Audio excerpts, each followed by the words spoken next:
Bye,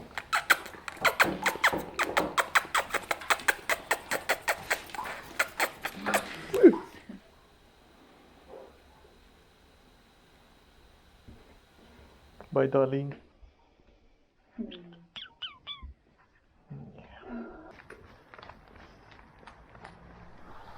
After a winter spent in the UK living and working with friends, we were finally ready to restart our world bicycle tour, this time heading to the continent of Africa.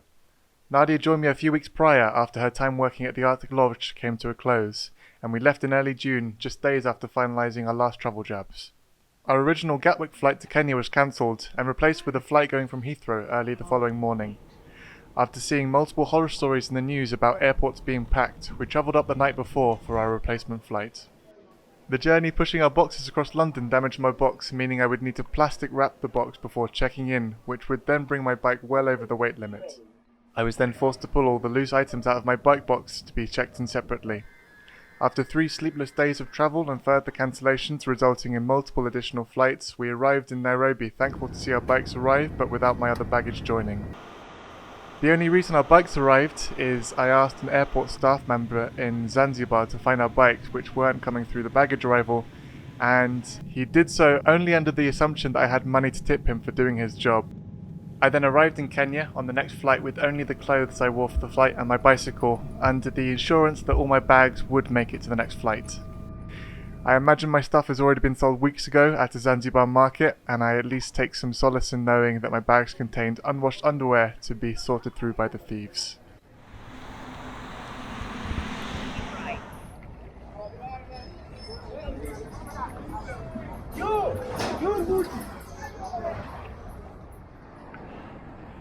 Good morning and welcome to Nairobi, Kenya.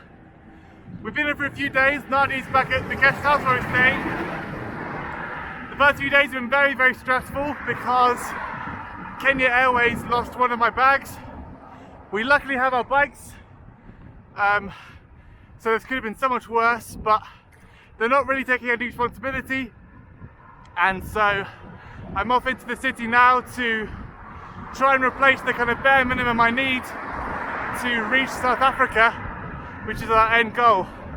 But just behind me is Nairobi National Park, where there are lions, elephants and animals like that roaming around. We would like to go in, but unfortunately it's incredibly expensive to do any kind of tour, so we're going to have to wait to see those things on the road. So yeah, my mission today is to try and replace the bare minimum that I've lost, so I can get off cycling again. Nairobi is beautiful, vibrant, very chaotic. The people here are lovely. There's a few crackheads that, grab your jewellery, but that's no different to living in London, so I'm kind of used to that kind of stuff. But yeah, I'm very excited to get started, and I'll be cycling to the city now. See you in a bit.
Should I walk down?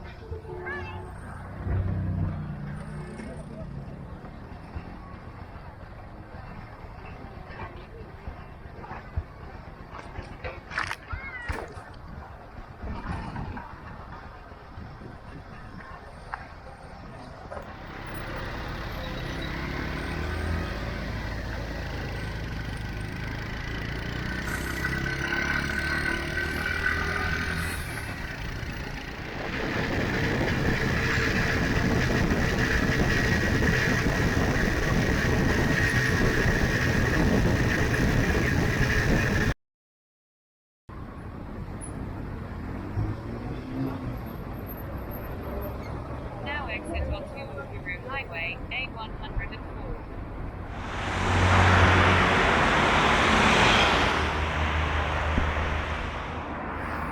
There were two different sites I wanted to visit today to do with Kenyan independence. There's two kind of like historical parks with statues and stuff, but both sites are completely closed with covered up by corrugated boards. So yeah, I can't. Maybe there's another site I can visit, but yeah, lots of things are very unreliable in Nairobi for being open.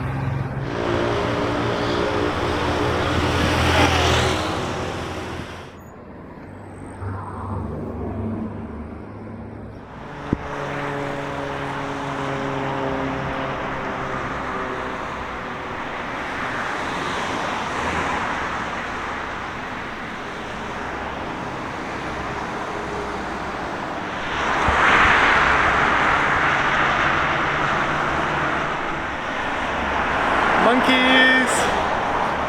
I saw a local walking by and he crossed the road, so they might be quite dangerous when they've got baby monkeys. But yeah, they're just at the side of the road, side of the motorway. Absolutely incredible.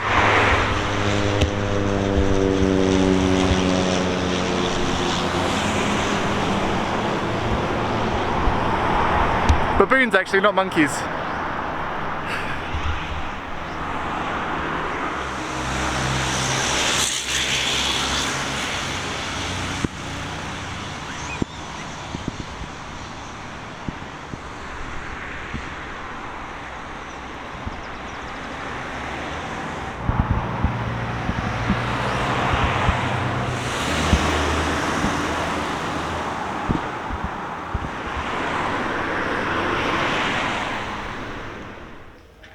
Hello!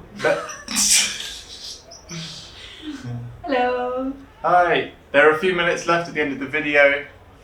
I hope there'd be a bit more to film in Nairobi, but I've gone around to like visit normal tourist sites and everything's closed over and over again. So let's fill up the dead air with some Q&A questions.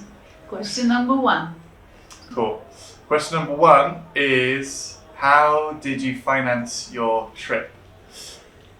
Do you want to go first? So we both finance it quite differently. For me personally, I am working a part-time job, which is a coding job, and I can take it on the road because it's a once a month kind of assignment, and that's kind of my basic income. And on top of that, I did seasonal work. What did you do? I worked in Lapland for a winter, and I was a hostess basically. To save up for this, I was in the UK for 6 months. I didn't save nearly enough because there's just a fairly high cost of living, but I was working in a restaurant as a dishwasher, and my second job was delivering food on my bike. I left for Africa with about £1,500, which is it's going to be very tight to get to the end. And as I've mentioned, losing my baggage has been very expensive, and to kind of replace the bare minimum that I've lost, I've already spent almost a third of my budget. But once we leave Nairobi, we're going to be very strict in sleeping in tents, and yeah, I should be alright until the end. And if I run out of money on the roads, I work on a website called Cambly where I teach English for American minimum wage. Not great money, but I can log in wherever there's internet and teach through my webcam. Have you had to have any special vaccines or medicine like malaria or anything cool? Well, we can start with the vaccination. You always need the yellow fever shot or jab. So we got that one. You need to have it 10 days in advance at the very least because it needs that time to start working.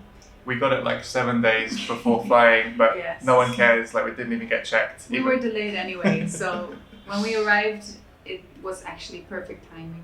Either way, you need it like 1 or 2 weeks in advance at the very least. Other than that, malaria, it's your choice. Malaria pills. Yeah, if there was a malaria vaccine that was available in Europe, I don't think we weren't offered one. I would probably pay for that, but yeah, we've chosen not to take anti-malarials yet because it's not a huge risk, but we're just being very careful. We've got a mosquito net. I think they know what a mosquito net is. Yes. And we try not to go out after dark, and we probably will take anti-malarials later on in Malawi. Yeah, you kind of have to. Although you hear like so many bad stories about the side effects of them, so Yes. I don't know. It'll be a kind of, we'll make an educated guess later on because we can also bring with us malaria medication and get tested quite easily. So, you know, we kind of need to weigh up what's the least inconvenient thing to do. Is travel insurance more expensive in Africa? Yes. Yeah, very expensive. I didn't get it because it's so expensive. I got a quote for 6 months of travel insurance in Africa, and the quote was about £350 a month. And for that money, I might as well just pay rent somewhere. That's roughly the same. In my experience, most bad situations can be remedied by a trip to the hospital, and in most poorer countries, most eventualities, cost a couple of $100, which is a lot less than a monthly £350 spend. So I'm uninsured, but being careful.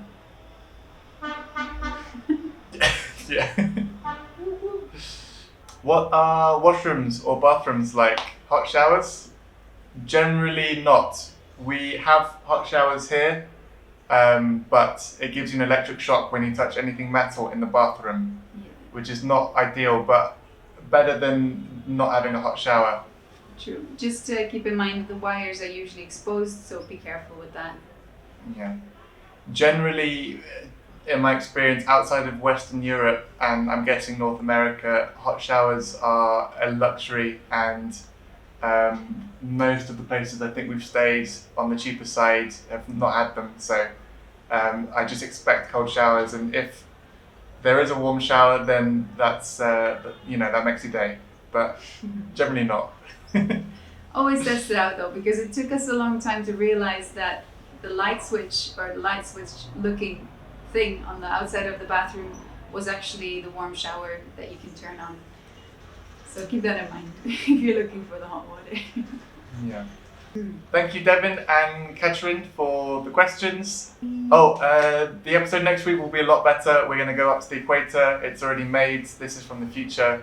That will be up in 1 week. Cut. Bye. Bye. Cool.